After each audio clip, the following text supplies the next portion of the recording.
it's Kelly Timecat. Now I'm going to review the first quarter of 2022, the films I've seen. In January, I saw 24 films. In February, 27 films. In March, 22 films. So that's 73 in total. Because I've seen so many, I'll just cover the ones that I gave high marks to. Perhaps at the end, put a scroll showing all the names of the films and see whether I might review a few more of them. So, Licorice Pizza, I saw on the 14th of January. I thought that was fabulous. That's a 9 out of 10.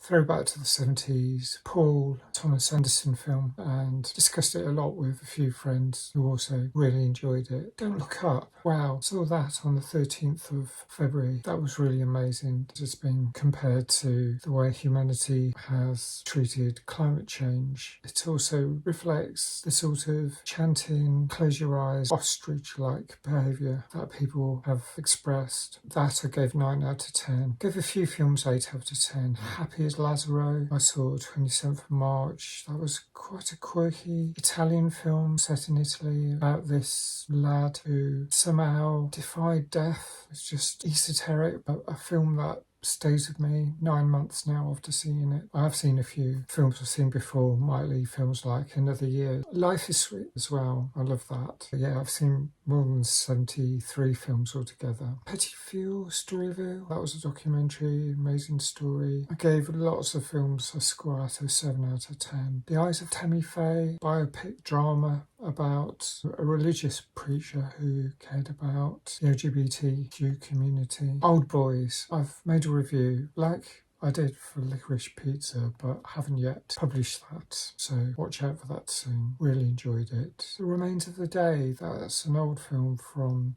1993, set in the 50s, that really captured the mid-20th century era. Stars Anthony Hopkins and Helena Bonham Carter, two of my favourite actors. Room with a View, again, Helena Bonham Carter. That's a great film that I hadn't seen before, really enjoyed. I gave a few films really low scores. Shall I mention them? No, I think I won't. I like gory films or really depressing films that don't have anything useful about them or helpful about them. Parallel Mothers, I gave that 7 out of 10. That's worth a mention. Gave it quite a few other films that mark. Those are the highlights from the first quarter, and I'll review the next quarter tomorrow. Thanks for watching. Bye for now.